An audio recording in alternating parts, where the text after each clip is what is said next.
के लिए। कुंभकर्ण मेरे भाई! कुंभकर्ण मेरे भाई!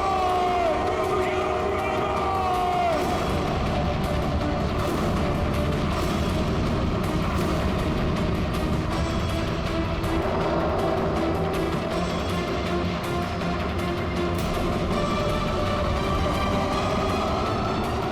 ये यहां युद्ध करने नहीं, कुंभकर्ण की मृत्यु पर शोक प्रकट करने आया है। नहीं, ऐसा नहीं हो सकता। आकाश फट सकता है, पृथ्वी पलट सकती है, लेकिन नहीं, तुम्हें कुछ नहीं हो सकता मेरे भाई। तुम मुझे इस प्रकार छोड़कर यमलोक नहीं जा सकते। हे महाशक्ति पुंज कुंभकर्ण, रावण का बल थे तुम, मेरा दाहिना हस्त थे तुम कुंभकर्ण। इस प्रकार मुझे अपंग बनाकर निद्रा में कैसे लीन हो सकते हो तुम कुंभकर्ण? संसार को एकाकी ही समाप्त करने का सामर्थ्य रखने वाले कुंभकर्ण, तुम कैसे समाप्त हो सकते हो?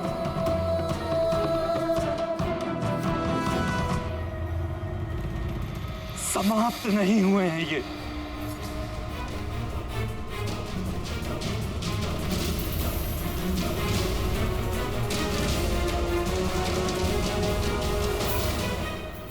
प्रभु श्री राम के बाणों द्वारा मुक्ति मिली है इन्हें।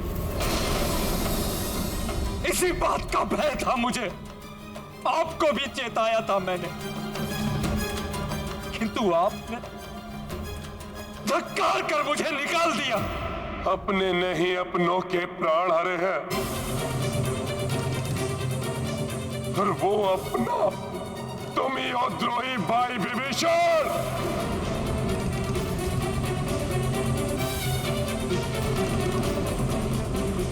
तुम्हारा वध तो उसी समय कर देना चाहिए था जब तुम उस वनवासी की शरण में जा रहे थे।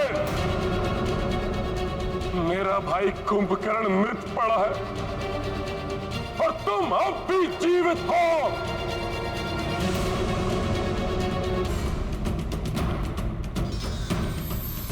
विलंब से ही सही, परंतु अपनी भूल का सुधार करूंगा मैं, तुम्हारा अंत करके। रुक जाओ रावण!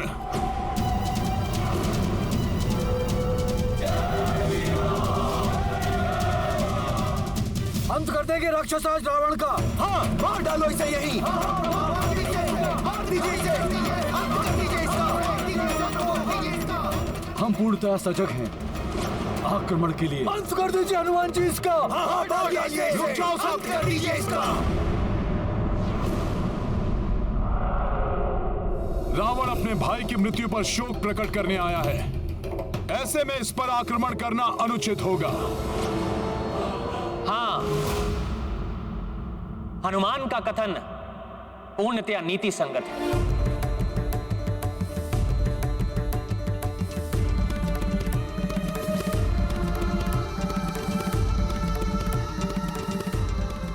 दशानन शोक की अवस्था में है, ना कि युद्ध की अवस्था में।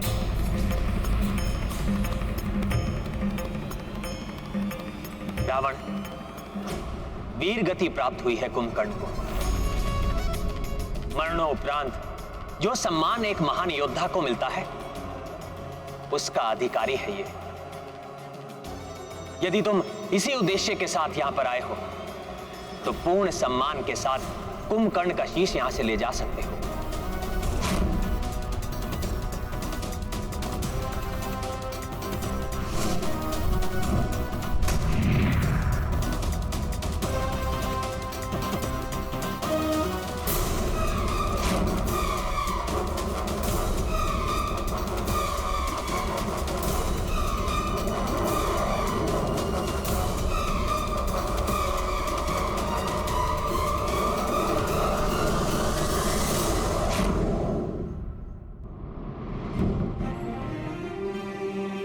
रावण, तुम्हारे महाबली भाई की मृत्यु हुई है। दारुण दुख है ये तुम्हारे लिए एवं तुम्हारे परिवार के लिए। इसका विधिवत अंत्य संस्कार करो। मैं तत्काल युद्ध के लिए दबाव भी नहीं डालूंगा। इसकी अंत्येष्टि के लिए कल हमारी ओर से युद्ध विराम होगा।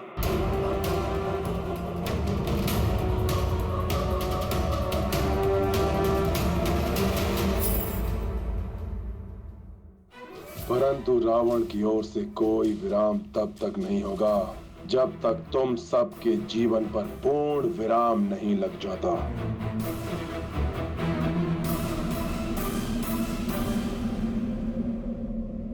प्रभु की उदारता के लिए इन्हें धन्यवाद तो दे दो रावण।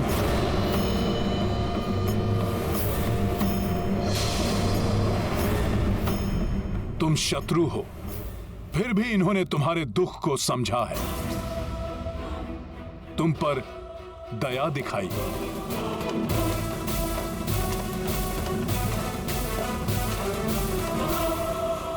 दया? दया के पात्र निर्बल होते हैं वानर, और रावण निर्बल नहीं है। रावण के हृदय में तुम सबके प्रति दया नहीं, घृणा है, घृणा।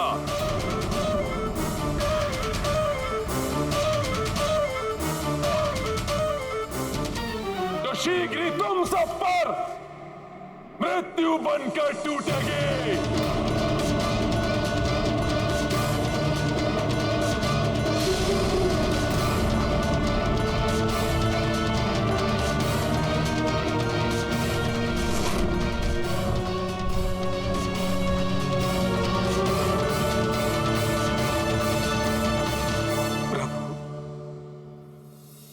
कुंभकर्ण की अंत्येष्टि के लिए आपने जो उदारता एवं सहजता दिखाई है, मैं उसके लिए सदैव आपका आभारी रहूंगा। यदि आपकी अनुमति हो तो मैं भ्राता कुंभकर्ण के अंतिम संस्कार में सम्मिलित होने के लिए लंका जाना चाहता हूं। विभीषण जी, वहां जाने से आपके जीवन को संकट हो सकता है। किंतु अपने भाई की अंत्येष्टि में ना जाना भी तो विभीषण जी के लिए अत्यंत ही पीड़ादायक होगा।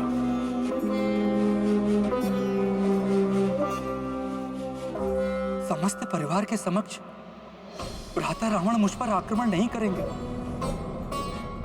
बस आपकी अनुमति चाहिए प्रभु। यह आपका अधिकार है महाराज विभीषण। भला मैं आपको कैसे रोक सकता हूं? परंतु लंकेश रावण से अपनी सुरक्षा के प्रति सावधान रहिएगा।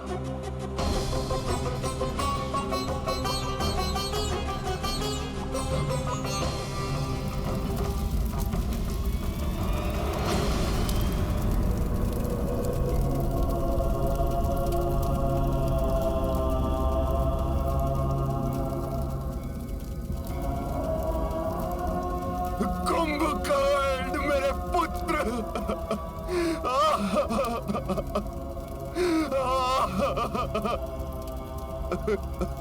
संभालिए स्वयं को। कैसे कैसे संभालूं मैं स्वयं को? पिछली चिता मेरे पौत्र अक्ष कुमार की थी। उसी समय मुझे आशंका हो गई थी कि अगली चिता मेरे किसी न किसी पुत्र की ही होगी, किंतु वो पुत्र मेरा ये महाबली कुंभकर्ण होगा, इसकी तो मैंने कल्पना तक नहीं की थी। विभीषण, तुमने यहाँ आने का दुस्साहस कैसे किया? अभी इसी क्षण चले जाओ यहाँ से, अन्यथा एक भाई के साथ ही दूसरे भाई की भी मृत्यु शैया अविलंब संचित कर दूंगा मैं।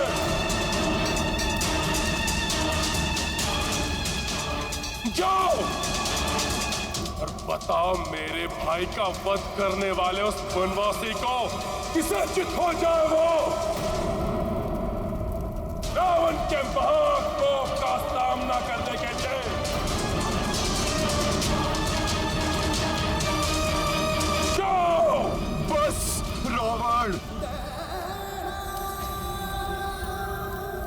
उस वनवासी ने नहीं किया है मेरे पुत्र का वध।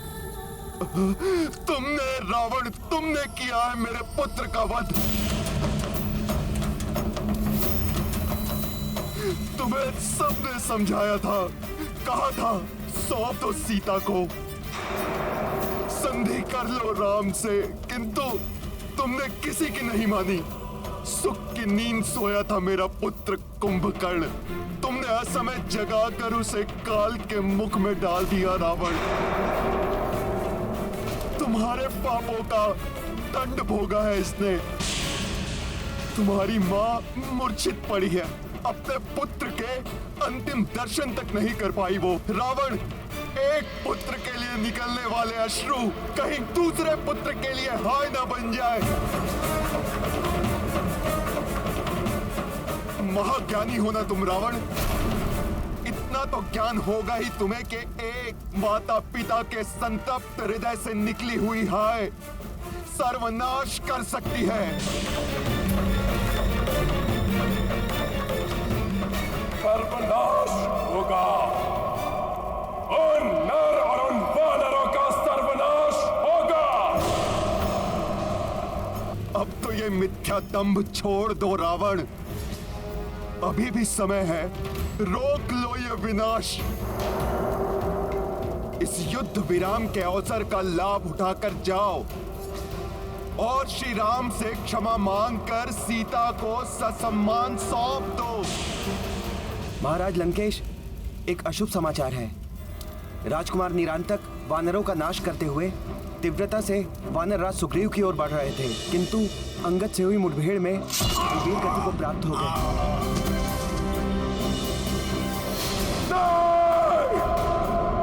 और महाराज, उस महाबली वानर हनुमान ने राजकुमार देवांतक का वध कर दिया। और महाराज, महोदर और महापार्श्व नल और नील के हाथों मृत्यु को प्राप्त हो गए।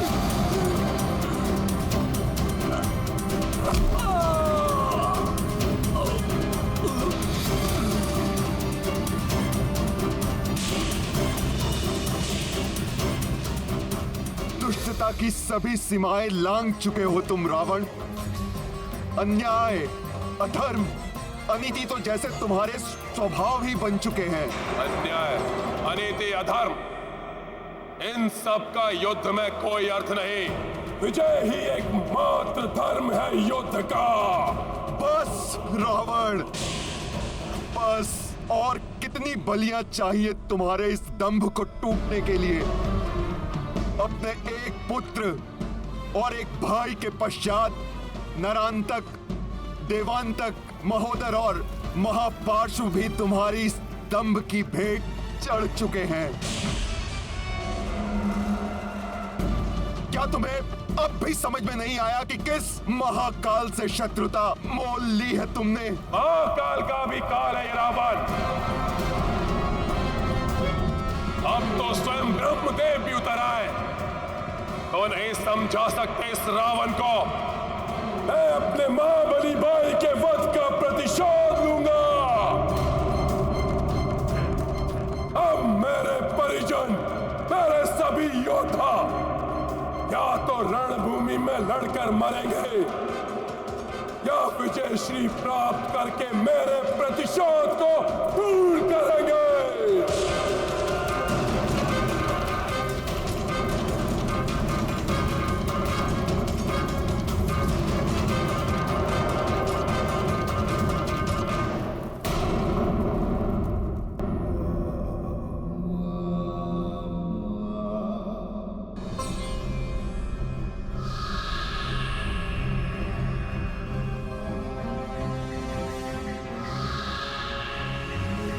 अब मेरे परिजन, मेरे सभी योद्धा या तो लड़कर मरेंगे या विजय श्री प्राप्त करके मेरा प्रतिशोध पूर्ण करेंगे।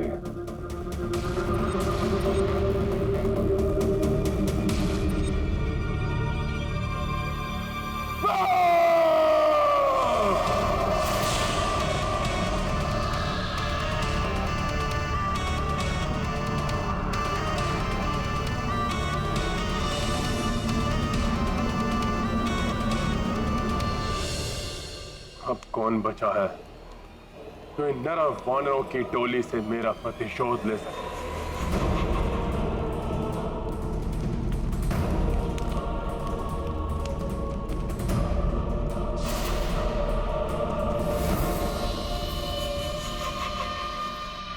प्रभु, सब तो समाप्त हो चुके हैं। अब सिर्फ रावण और मेघनाद ही शेष बचे हैं राक्षस योद्धाओं में।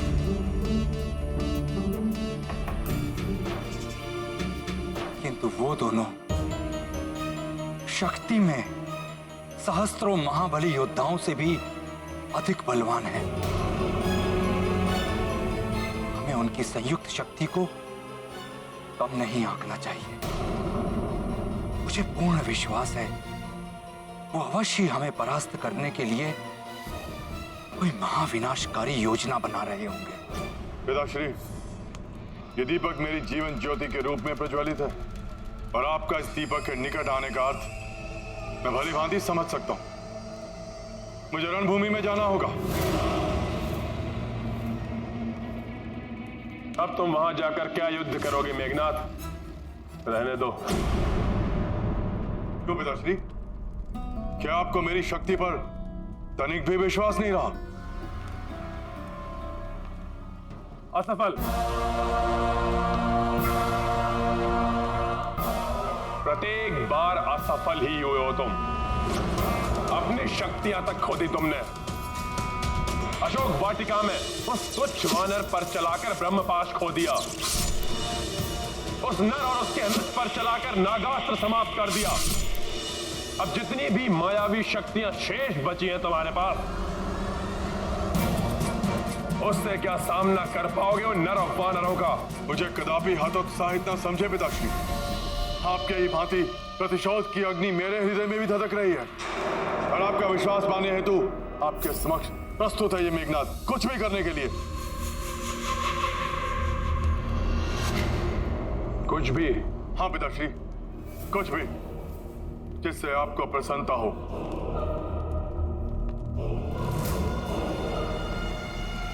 ब्रह्मास्त्र है तुम्हारे पास, उसका प्रयोग करो।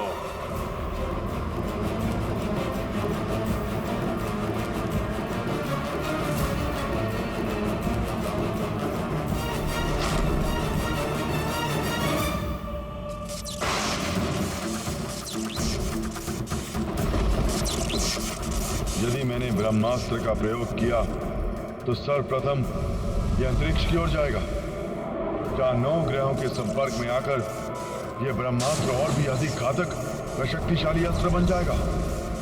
तत्पश्चात धरती की ओर तीव्र गति से लौटने वाला यही शक्तिशाली ब्रह्मास्त्र धरती से टकराकर महाविनाश मचा देगा।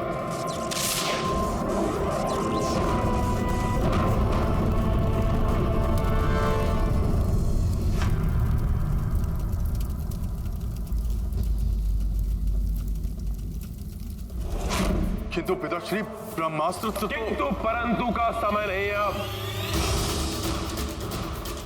मैं ब्रह्मास्त्र नहीं चला सकता, किंतु तुमने इसे सिद्ध किया है। ये महास्त्र एक बार में ही हमारी पराजय को विजय में परिवर्तित कर सकता है। तुम इसका संधान करो, चला दो नरों वानरों पर, जिससे सब एक साथ समाप्त हो जाए। एक बार में ही सब यमलोक पहुंच जाए और हमारी विजय हो जाए। रावण ने युद्ध विराम तोड़ा है। युद्ध के नियम और नीति का उन राक्षसों के लिए कोई अर्थ नहीं है। वो पुनः किसी भी समय आक्रमण कर सकते हैं। अब मात्र रावण और मेघनाद ही शेष हैं पूरी राक्षस सेना में। अतः हमें पूर्णतया सज्जित और सतर्क रहना होगा। मैं ब्रह्मास्त्र नहीं चला सकता, किंतु तुमने इसे सिद्ध किया है। ये महास्त्र एक बार में ही हमारी पराजय को विजय में परिवर्तित कर सकता है। तुम इसका संधान करो, चला दो नरों वानरों पर। किंतु पिताश्री, ब्रह्मास्त्र का प्रयोग तो बहुत ही विनाशकारी होगा। इससे लंका वासियों के प्राण भी जा सकते हैं।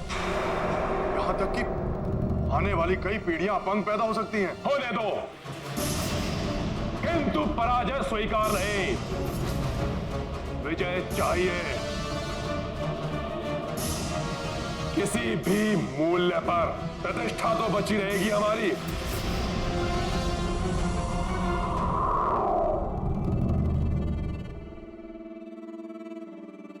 वैसे भी हम अब तक